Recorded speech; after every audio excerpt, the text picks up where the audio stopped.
It's about getting to know the character and getting to know the shape of the story. And if you run off on a tangent and you realize that you can't, the story can't go that way, then all you've written is maybe 100 words of really rough text. Mm. So you can delete it and go back and keep going. Um, and by the time you finish that, what I usually find is that at the beginning of the draft, the scenes are quite, the first sort of three scenes are really quite fleshed out. And then by the end of it, a chapter might be 3 sentences. Mm. But by the time I get to the end of that draft, I have the shape of a story and I've really got to know that character and I know what's happening. I know roughly what's happening throughout the book. So I can then go back and do over that draft and flesh it out.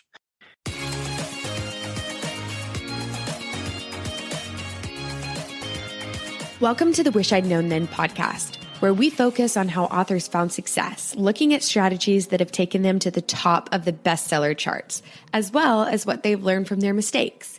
Because being an indie author is more than knowing the latest marketing trend. It's about being innovative and creative and learning from your mistakes. Welcome to the Wish I'd Known Then podcast. I'm Sarah Rosette.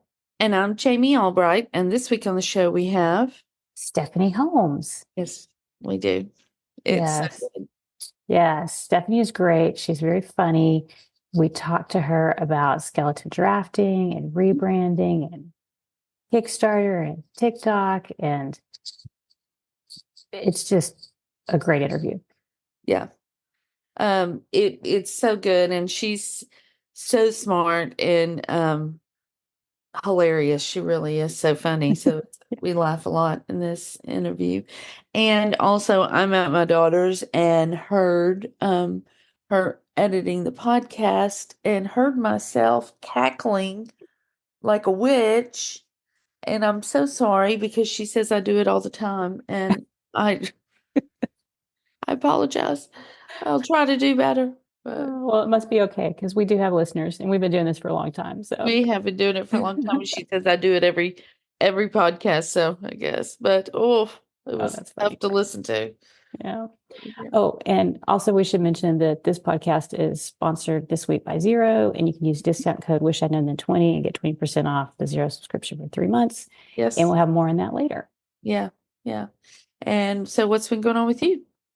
Well, just got back from Inkers Con, and Yes. that was great. That's like my only writing update because other than that, I've been dropping my car off to get it worked on at the dealer and dealing with some other stuff. So that's been like taking all my time, but Inkers was great. Mm-hmm. I think the highlight for me was the breakfast. I enjoyed meeting everybody in person Yeah. and talking. It was just, that's like my favorite part. Yeah. Yeah. We hosted a breakfast for our listeners and it was so great. I always love it so much. And yeah, Inkers is just, it's a not to miss conference for me. I really think it's one of the, I believe it's one of the best run conferences that I've ever been to. And it's just super, super informative and yeah, they have great speakers and they make little changes, I think, based on feedback. Because I noticed this year the roundtables, they split them out, and because some of them are like a roundtable, like we did a roundtable for newsletter content, and ours was just a table, but people could come and sit around and we could talk. But then other roundtables were actually like little sessions with a speaker, and it was more formal. Mini sessions, Yeah, and those were in a separate room. And I think last time we were all in one room, and it was kind of hard to hear, so they've moved those out, and it's just like they are iterating each time, and it's really good. Food's excellent. Yeah, good people. It's great. Right. And that's really my only writing news as well, because swimming lessons and InkersCon are about all I've been doing. So that's it for me as well. Well, we should say that the InkersCon does have a digital conference. The in-person conference is over, but the digital conference will run July 20th to August 22nd, and they have like recorded classes and live sessions. And I didn't realize that you get access to the content for 6 years. So like if you're on a tight deadline and you're thinking, oh, I won't be able to get to it, you've got time. Right. And we both have affiliate codes. Sarah's is Sarah 20. It's all 24. caps. Yeah, 20. Yeah, Sarah 24. Don't use it. No, I was trying to get and trying to throw everybody off. And then mine. And Jamie says Jamie 20. It's Jamie 24. They're all caps. So Sarah 24, Jamie 24, whichever one. And we have a new supporter. Yes, we do. We have Nell Godden, and she chose the stack of books as her emoji. And she's also been on the podcast before. Episode 161, How Direct Sales Helped Revive Her Author Business. So I'll put a link to that in the show notes if y'all want to go back and listen. So thanks, Nell. Yeah. Thanks to everybody else who's supporting. We really appreciate it. Yeah. Yeah. And we have one fan mail text that we were going to read because it's short. They just said, I'm about to listen to the podcast for the day and I couldn't resist testing your text link. Thanks for all the information you share with writers. So it does work. It works. It's from Nashville, Tennessee. So it works. And we love getting them. They're fun. Yeah, it's great. And it's fun to see all the different locations, and it's based on the phone number you use. So like if you have moved and you have an old cell phone number from somewhere else you lived, it may not show up right, but that one, it says it's Nashville, Tennessee. So thanks. Right. We're excited you're listening. And so we also have a sponsor for the podcast today, an official corporate sponsor. So the corporate sponsor for our podcast today is Xero accounting software made for small businesses like indie authors. With Xero, you have everything in one place. You can store documents, capture expenses and receipts via email, scan files from your mobile, and more. Via Xero's robust integrations, you can connect Xero to your bank to easily sync financial information, as well as have access to more than 1,000 apps in its app store. There are different plans to suit your business, and all pricing plans cover the accounting essentials with room to grow. So, you've used it. Yeah. Yeah, I've used it. I love it. It's so easy to use. It imports transactions automatically and it makes reconciling really easy. That's like my favorite part. They had an onboarding call that was really helpful and it's just a great accounting solution. I really enjoy it. It's like, I don't dread accounting now, which I'm like reconciling all this stuff. So that's good. So you can use something. Yeah. So you can use discount Wish I'd Known Then 20 and get 20% off a Xero subscription for 3 months. And that link will be in the show notes. That's right. And we met Steph at Inkers, and she's just as lovely in person as she is on the podcast. So we should get on with the interview because it is excellent. Yes, she has a lot of great tips and ideas. So here is Steph. All right. Well, today we are really happy to talk with Steffanie Holmes. Hi, Steffanie. How are you? Hi, I'm good. I'm so happy to be here. We're happy you're here. We've been wanting to have you on, so we're glad you're here. Well, let me read your bio and we'll get right into the questions. Steffanie Holmes is a USA Today bestselling author of kooky, spooky, cozy, paranormal, and gothic romance. Legally blind since birth, Steffanie lives in New Zealand with her husband, a horde of cantankerous cats, in a medieval sword collection. Ooh. Those cats better not get too cantankerous. Exactly. They know who's the boss. Well, tell us how you got into writing. Okay, I can do that. So I originally, like all little kids, probably like all of us, I wanted to be. I've loved writing since I was a little kid. But it wasn't actually what I wanted to do as a career. I have wanted to be since I was about 7. I wanted to be an archaeologist. Oh, wow. And so I went to university to study archaeology. And I had an absolutely amazing time. And I did all this cool stuff. I worked in museums. I worked on excavations. I went to Greece for a little while and did some field work. And yeah, I just was loving my life. And then I graduated and I went to try and find a job. And I ran.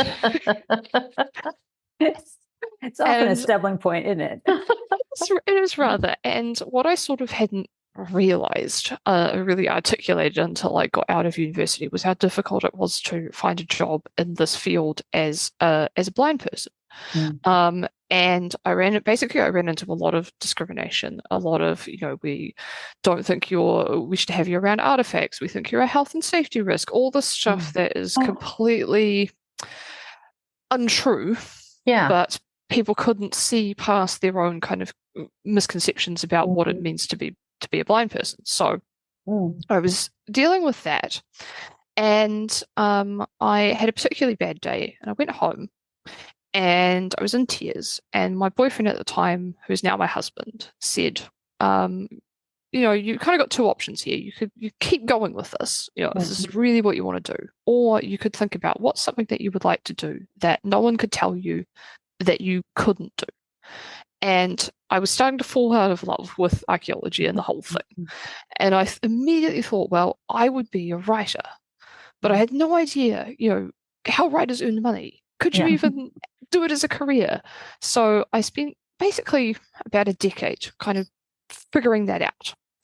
And I was doing a lot of kind of copywriting on the side of my job. And then I started working in copywriting full time. For tech companies, and at the same time I was writing novels and sending them off to publishers and getting rejected, which is we've all been there. And it took around a decade, and I ended up with a publishing contract with a Big Five, which was super exciting. But then in a cruel twist of fate, but then the contract got cut. The publisher cut the imprint in half, so I got cut before my books had even come out, and I was looking down the barrel of having to start all over again. And then a couple of things happened. I was given a Kindle, and I could suddenly read all these books in large print and hold it up to my face, and it wasn't like weighing my arms down and didn't hurt if you dropped it on your nose. And I was just loving the Kindle, and authors online were starting to talk about self-publishing and KDP and how well they were doing. And I was starting to think, well, I've got all these books lying around that no one wants, so I'll give that a go. And I published the very serious science fiction series that the publisher had rejected, and it did terribly. But I was so addicted to hitting publish and holding it was just so much fun to just hold your own book in your hands and choose the cover and work with the editors and all this stuff. So I was addicted. And I was trying to figure out, okay, well, how do I go from $20 a month to like $200 a month to like $2,000 a month? And then I was talking to some friends at a party, and we were talking about 50 Shades of Grey, which had just come out. And a friend of mine, she loved that series, and I had tried to read it, and I hadn't loved it. And I was like 23 years old, so I was kind of, I wasn't being very nice about it, let's just say. And she said to me, well, it's not as if you could write you'd write a book like that, not meaning that she didn't think I could write, but meaning that she thought I was kind of too sweet and innocent for that sort of thing. And I sort of thought, well, challenge accepted. So in secret, without telling anyone, I wrote this little 30,000 word novella about a fox shapeshifter with lots of smut in it. And I paid someone like $20 to make a cover, and I made up my own pen name, Steffanie Holmes, and I put it on Amazon, and I thought, well, in 6 months, I'll tell my friend about it and we'll have a laugh. Yeah. And then it sold 1,000 copies. Oh gosh. And so I had to kind of like sheepishly tell my husband that I actually made some money from self-publishing. But good news. Yeah, good news. But good news and bad news. Yeah. It wasn't this highly serious science fiction that I thought, that's the author I thought I was. I thought I was a very serious science fiction author. And it turns out I am a very kooky, not very serious romance author. And when he had finished laughing about this, he said, well, are you going to write some more? And I said, well, yeah, I am. And so that was 2015. And I'd been writing and publishing a book on the side of my job until every 2 months, roughly, until 2018, when I could quit my job. And I now do more like 4 books a year. I've pulled back from 6 to 8 down to 4. To kind of focus a bit more on writing really good books that I'm really proud of, and I love it. So yeah, that's great. That's amazing. What a great story. It is. And that's the great thing about indie publishing is no one can tell you no. And it may take you a little while to find where you have the most success, but once you find it, then you're set. Yep. Yeah. Exactly. Well, what is your definition of success? So I thought a little bit about this question and sort of how I kind of interpreted it. And I came up with kind of how do I feel like when I've made it? How can I tell when I've made it? And 2 things come to mind. One is that I still can't believe that I get to get up every morning and do this, and it's a job. Like it's just, it feels illegal. Money at it, right? I love that though. I love that. Yeah. Yeah, it just feels illegal that the job should be this fun. And the second thing is that in 2019, I started a series called Nevermore Bookshop that we're going to talk about a little bit. And this is a series about a blind heroine who got fired from her day job, because her dream job, because she discovered she was going blind, and her employer couldn't figure out how she would be able to work in the industry, which is completely a thing that never happens in real life. And so she returns to her hometown and she gets a job in this magical bookshop that brings infamous fictional villains from classic literature to life. And it's a reverse harem, so she ends up with Heathcliff from Wuthering Heights, Moriarty from Sherlock Holmes, and Quoth the Raven from Edgar Allan Poe. And they solve little supernatural mysteries together in their little small English village. So it's kind of like, it's like cozy, but it's spicy, and it's so much fun. So I started writing that series in 2019, and it's the first time I'd ever written the heroine who was like very, very close to my heart and who was disabled. And it has become my best-selling series of all time. What started to happen in the last kind of 2 years is just the sheer volume of fan mail that comes in about this series, and especially from people who are blind or low vision themselves, or are disabled, or are currently going blind for various reasons, and just them telling me that they get to see themselves in a book, and that the heroine gets to have adventures, and that there's a life after you lose your vision, is just like, that is just, I'm like, I have made it. I have arrived. Like, this is amazing. That is amazing. I love that. That is, I mean, really, you can't ask for anything better than that. I just don't think. Yeah. Exactly. Who cares about bestseller lists? Right. Well, what do you wish you'd known about writing and craft when you started? So I think the thing I wish I knew about writing and craft is that I wish that I had known that there wasn't a right way to do things. Because in the beginning, I had always been writing books on the side. But when I got really serious about trying to be an author, I would go and look up craft books and like how to write a novel and stuff like that, and it always came back to these really complex outlines. That's a cat. We love cats. It's fine. You will often hear our dogs in the background, so it's fine. Exactly. Well, you're still here, so that's good. So he hasn't touched the wrong button. So I'm always so what I found was in craft books and things like that, they were always talking about these really complex outlines that you had to do to write a novel. And what I had discovered is that every time I wrote an outline, I had no interest in writing the book. I felt like I'd done the thing, so I would never finish the book. And I for a number of years, I kept trying to fit myself into this. Well, this is how you become a successful novelist. This is what you want to do. So you just have to bite your tongue and and do this thing.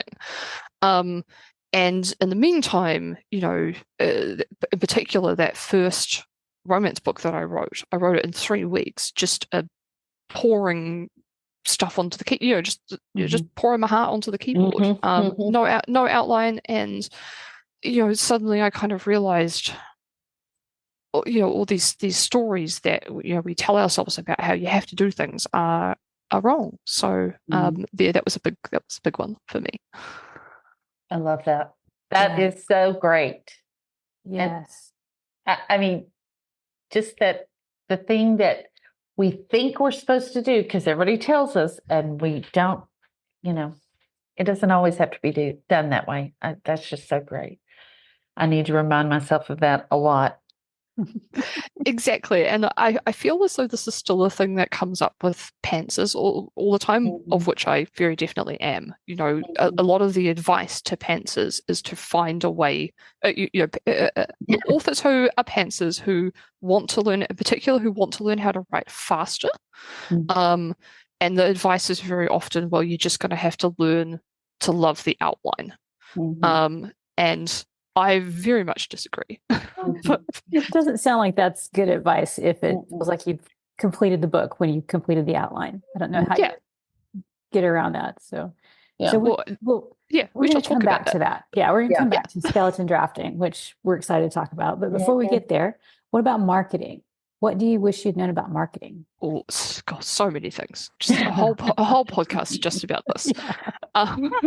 One thing I thought of is that one lesson that I have very much learned in the last 2 years is that sometimes it's not the story that's the problem, it's the packaging. And sometimes you can think your packaging is really great, but even just a little refresh and things like that can change your life. So this Nevermore Bookshop series that I wrote in 2019, originally it had it's very kind of left of genre. It's not quite paranormal romance because it's not really any vampires or werewolves or anything. It's not a cozy mystery because it's spicy. It's not paranormal women's fiction because that didn't exist yet, and the heroine's quite young. It's not really fantasy. It's not really any of these things. And so figuring out how to package it was a thing. So originally it had sort of urban fantasy style covers. With a heroine in the middle and a bookshop behind them, and she's got a raven on her shoulder. And the blurbs were in the first person, and they kind of read like mystery. They read more like cozy mystery blurbs. Third person, kind of kooky, mainly talking about the mystery. And it's sold fine, and it always sold fine. And I had a couple of years there, which we'll probably talk about as well, where I was really focused on being a dark romance author, which it turns out I'm not, which is another lesson I learned. But in 2022-ish, I did a Kickstarter for this Nevermore series, because even though wasn't my most popular series, it's the series I get the most fan mail about, I have always done. And so I thought, well, this is my fan favorite series. So I did this Kickstarter and I got these special edition covers for it, which were sort of more, they have lovely typography in the middle, and then they have all these kind of objects around the typography. And people just loved these covers. And I thought, well, I'll try them on the ebooks. And at the same time, I had decided that I was no longer going to be writing dark romance, that this sort of style this is me. So I thought I would change the covers, and then I had been trying lots of stuff on TikTok. And I'd realized that this kind of idea of her going to the bookshop and these villains falling for her and like doing anything for her was really appealing to people. And suddenly the series with these new covers, and then I rewrote the blurb to really focus on this like villain aspect of it. And suddenly these books are my bestsellers. Wow. And they have been ever since. It's my breadwinner series, and it really clicked for me just how it's the same book. I didn't change anything, but just how a slight, kind of orienting it to a different audience, just changed my life, basically. Yeah. Yeah, that is interesting because it sounds like it was being on TikTok that helped you find the thing that resonated the most for readers with that book. Exactly. One thing so I'm not the most successful person on TikTok. I've never had, I've had a couple that have gone to like 400,000 views, and then that's basically it. Everything else has been pretty medium. But what I find it is really good for is, when you're thinking about your book in terms of how do I hook someone with this book who reads romance in like 2 seconds. And I found it's a really great way to kind of, figure out the core of what your book is about, those universal fantasies. When I wrote my final dark romance series, I was actually testing scenes on TikTok before I wrote them. So I'd have an idea for a scene, and I'd do a little TikTok about it. And if it did really well, I was like, oh, I'll write that in. And if it didn't, I'm like, oh, okay, no, not that one. So I find it particularly amazing actually for research, even if I don't really do that well on it as a platform. That's amazing. I hadn't even considered that, but you're exactly right. I mean, that's a great way to get kind of market research on what works and what doesn't work. Exactly. Well, what assumptions did you make at the beginning of your writing career, and looking back, did they turn out to be right or wrong? So the biggest assumption I made was that when you have a best-selling series, like a real big seller, that's it.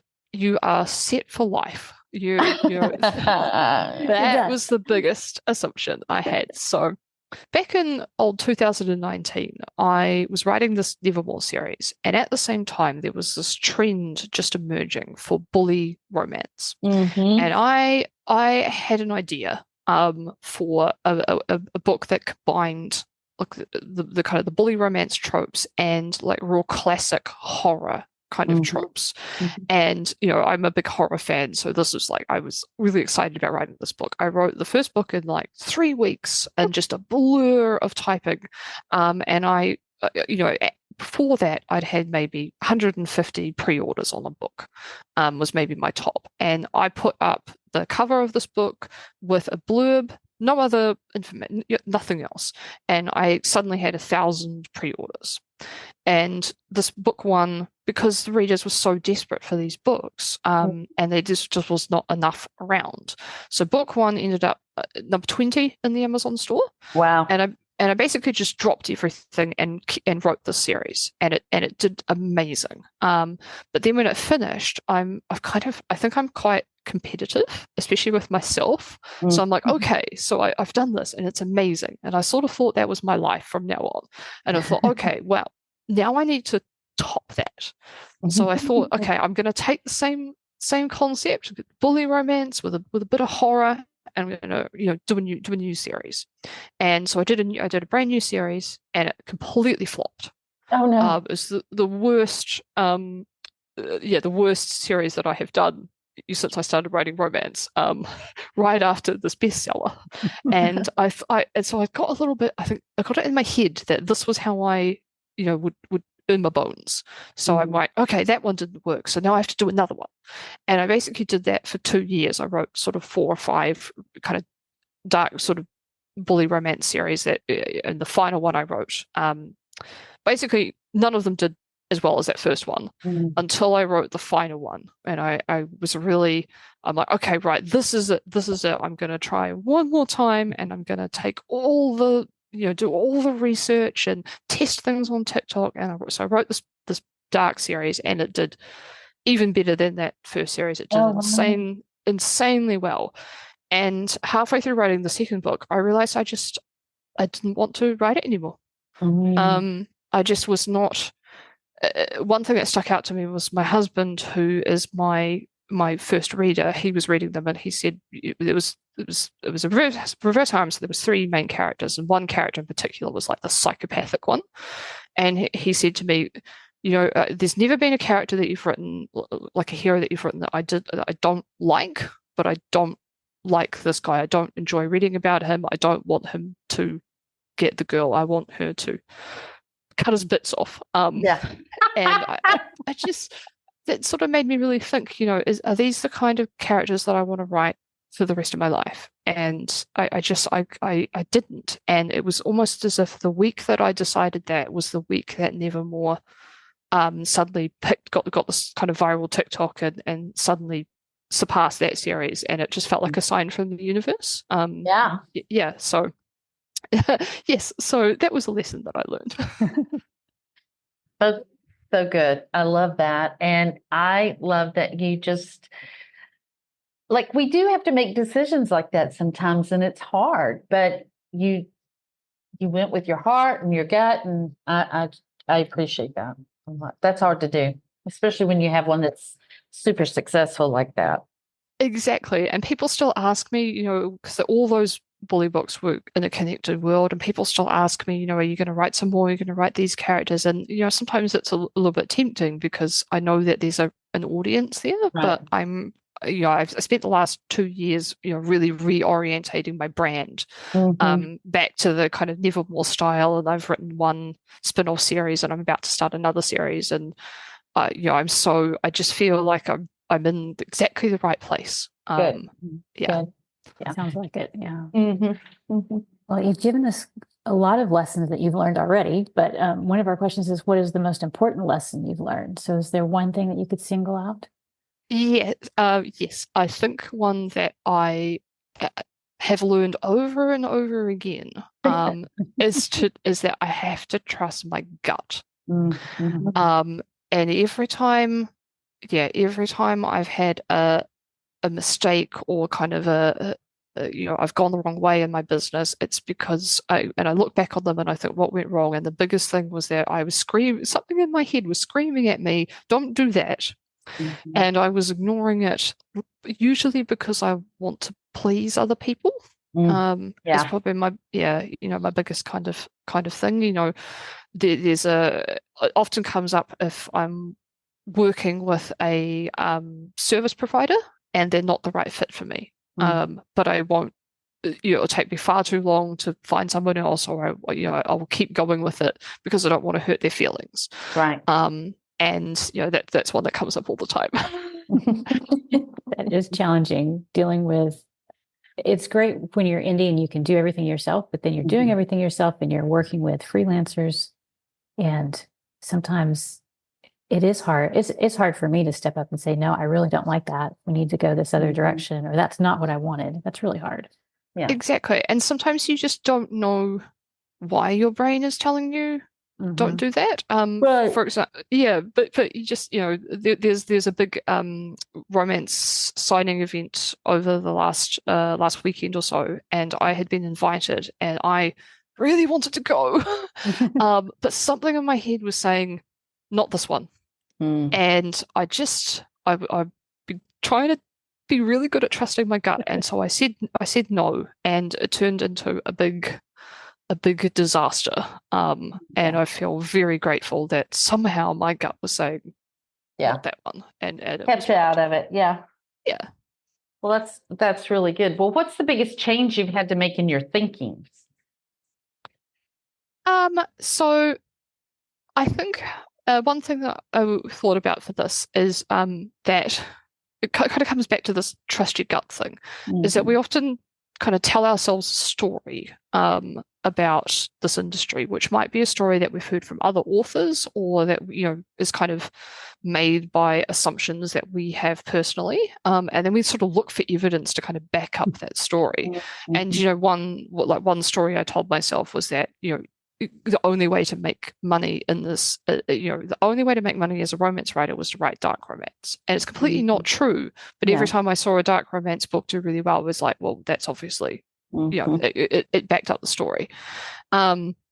And so one story in particular I've told myself a lot is that I have to do everything myself. I spent years telling myself that I had to learn how to do my own ads, because that's what a lot of authors say. No one will know your books like you do, so you have to do your own ads. It's not worthwhile hiring someone else.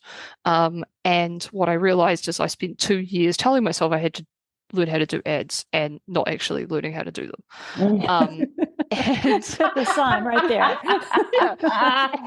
It's like basically beating myself up for not doing this thing that I clearly didn't want to do. And January last year, I hired an ads person, and it's amazing.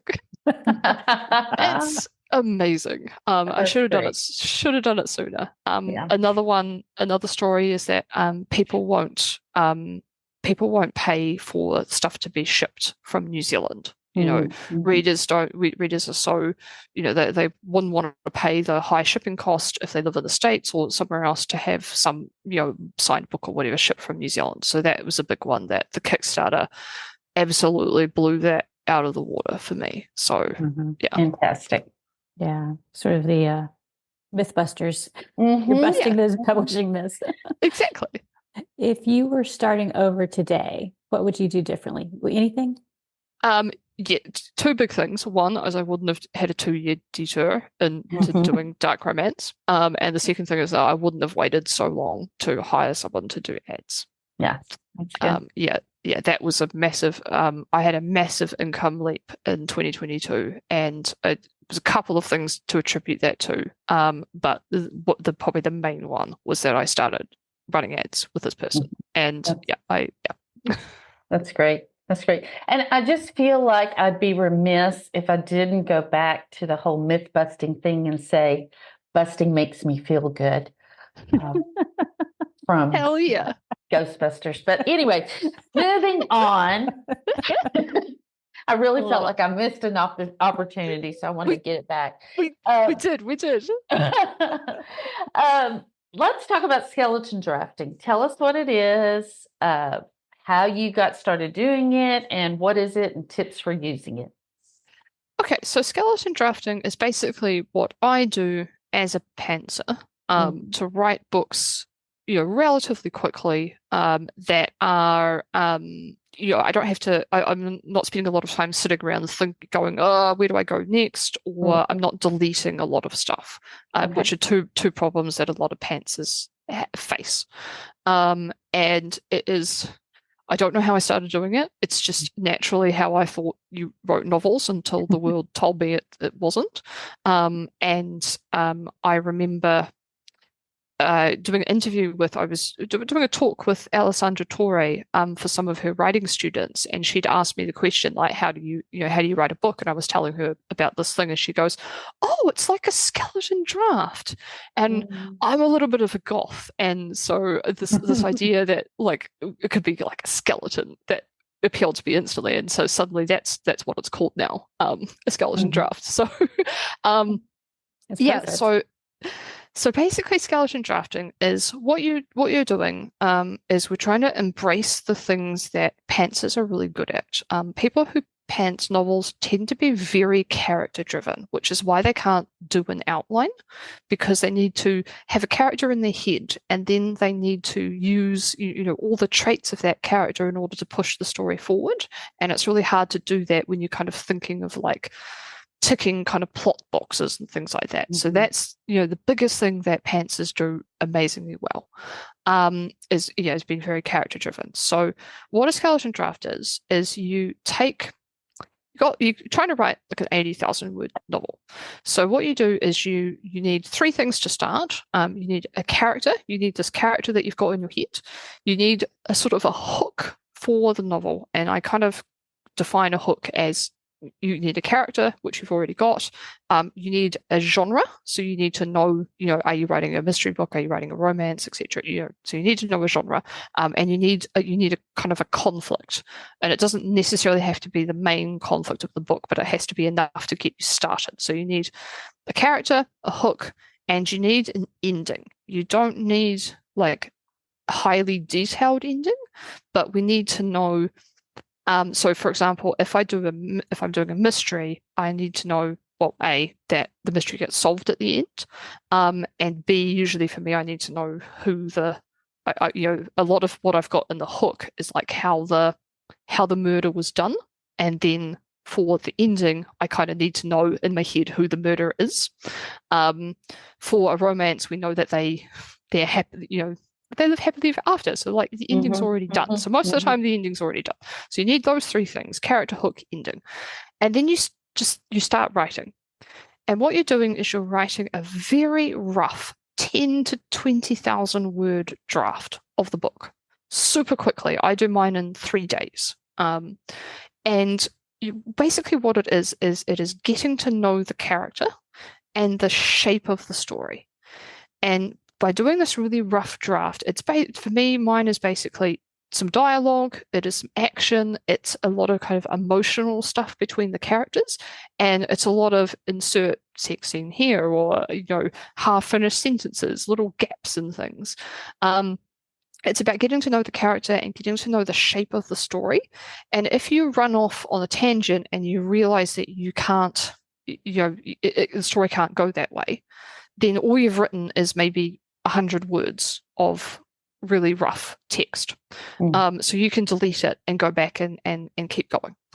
And by the time you finish that, what I usually find is that at the beginning of the draft, the scenes are quite, the first sort of 3 scenes are really quite fleshed out. And then by the end of it, a chapter might be 3 sentences. But by the time I get to the end of that draft, I have the shape of a story, and I've really got to know that character, and I know what's happening. I know roughly what's happening throughout the book, so I can then go back and do over that draft, make it roughly 50,000 words, and flesh it out. And then I do 2 more drafts myself. You can do whatever you want, which I call them make it pretty drafts, where I just flesh it out and make it a beautiful book that people would actually want to read. And that's skeleton drafting. Effectively what it is it's kind of an outline, but it's an outline that's actually 10 to 20,000 words of the book. So you don't write an outline and then write a book. You're doing both at the same time. Yeah. It's like a prose outline instead of it is detailed, but in a different way than we normally think of an outline, right? Exactly. Yeah. Interesting. I I've love never it. written a book that way, but I love it. So for some people that just sounds like hell. Like, what are these people doing? But it's this really interesting thing when I talk about it. Some people are like, no, just no. But then some people go, oh wow, I'm going to try that, and it's really exciting for them. It feels like permission to kind of embrace the things that they're really good at, instead of going, oh well, I suppose I should learn how to do it this way. Right. When anybody says snowflake around me, like that outline, snowflake outline, my brain begins to sizzle in a bad way, because I just feel like that would be hell for me. I would not be able to wade my way through all of that. So this sounds great, because for me, being number 1 activator, I need to start and finish something. And if I can finish something like this in 3 days, that would be awesome. So exactly, I'm so with you on that snowflake. I don't understand. It's a snowflake that has no relation to a book. I don't understand how you get from there to there. It seems like wasting time. Like, right. I don't get it. That was funny. Well, so you also have a course about this, right? About skeleton drafting? I do, yes. Okay, so tell us a little bit about that in case anybody's interested. So basically the course is a very small, very simple mini course. It is, I think, 7 little videos with transcripts, where I just talk you through the whole process of skeleton drafting. What is it? How do you do it? How do you edit a draft? How do you troubleshoot your draft if you get into trouble? And then the final video is me actually showing you, it's quite embarrassing, me actually showing you one of my skeleton drafts for one of my books. Okay. So I kind of walk you through, here's what my skeleton draft would look like. And then, comparing that to the final book. And yeah, it's $47 from my website, but if you use the code WISH, you'll get $10 off. Awesome. Perfect. Yeah. Well, that is great. Thank you. So anything else on skeleton drafting that is important to know, or that you think people would be interested in hearing about? I don't. That's really it's really very simple. And I often find people try to complicate it a lot because I think people like a little system. Yes, we do. We love the system. Yeah, system, and it's really, really very simple. And even the very simple instructions that I've left are completely up to interpretation. Completely up to you to decide what you want to do. And you can mix the skeleton draft with other craft and outlining techniques, and you can do. You've got to figure out for yourself how you write a book, and it's different for everyone.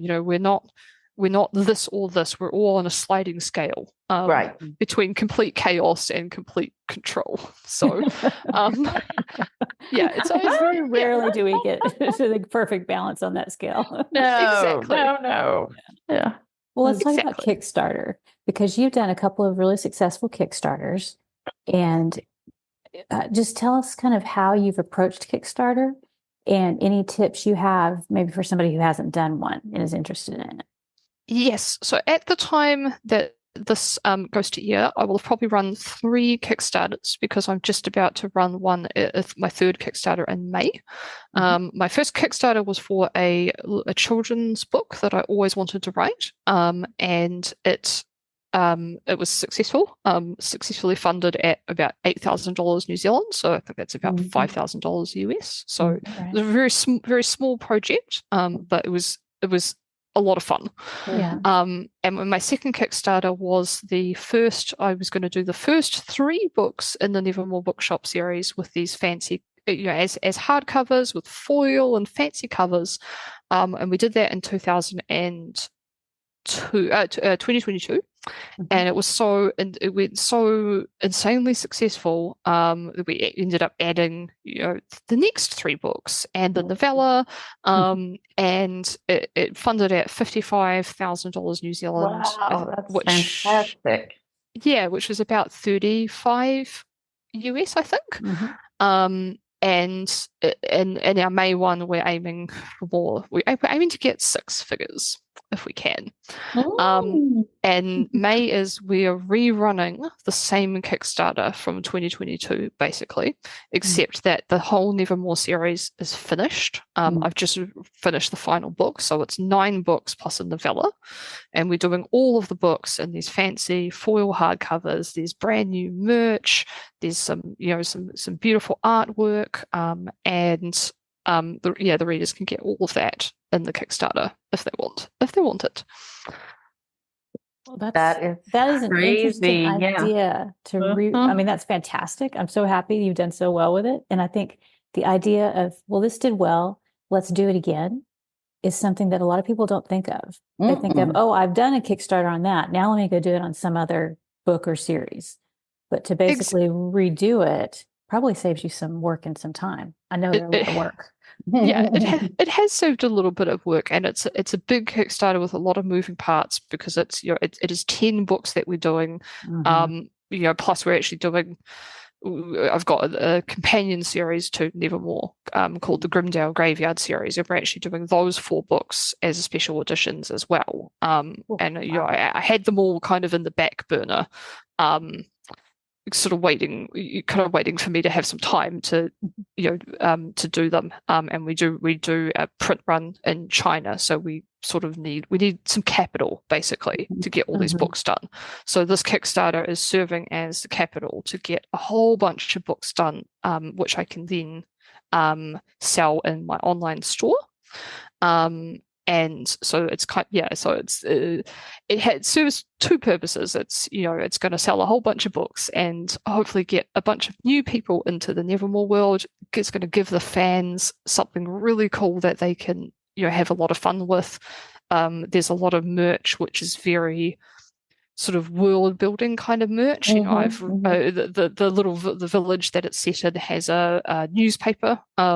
The Argleton Gazette, and so I've made an Argleton Gazette with little ads for all the local businesses and silly little stories and stuff. So there's all kinds of merch like that really kind of expands the world, and I think they're going to love it. And then it also serves as a seed project so that I can get on with my next big project, which is really expanding my online store. And the big thing that we've done this time that we didn't do last time is and ever since the last Kickstarter, we've been fulfilling all our orders from New Zealand, which means very high shipping for shipping costs, especially for those US readers who they will buy, but they will also complain. They want the book. Yeah, they're going to make you pay for it too. Yeah, with their complaints. Yeah. They will also complain, and they definitely will not buy in quite the same volume as what you might expect. So the shipping certainly does turn some people off. So this time we've partnered with an amazing woman in the States, and she's going to be doing the fulfillment from now on. That's great. Yeah, so not just for the Kickstarter, but for our online store. So we'll be fulfilling over here for Australia and New Zealand, and she will be fulfilling the United States, Canada, the rest of the world.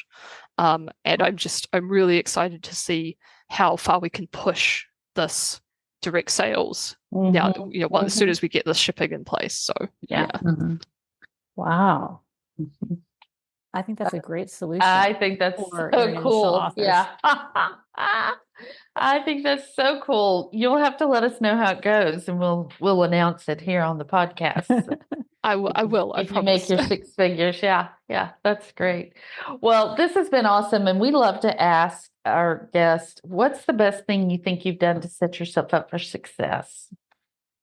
I think that I don't know. I think that in 2022, I got, I've always thought a lot about branding, but when I look back on my story, I was a little bit, I swapped from kind of very typical paranormal romance to this, this really dark stuff. And, a lot of my books are I often get the reviews. This is not like any other book I've ever read, which is often a bit of a death knell for books. And I've just kind of learned that that's just me. I can't, I think I'm following tropes and trends and stuff, and actually I'm just not. So in about 2022, I kind of got really clear on my branding and who I wanted to be as an author, and kind of creating not just writing books, but creating like a whole fan experience. And I think that is the best thing that I have ever done, because I was doing well before. I can write a good book. I can do all that stuff. I was doing well before, but I have gone from doing well to just stratospheric. That has been, I think that has been the biggest factor. That's such a great answer. I love that. Just getting clear on who you want to be as an author. I just love that. I think that's so great. Well, tell everybody where they can find about you and your books and your course.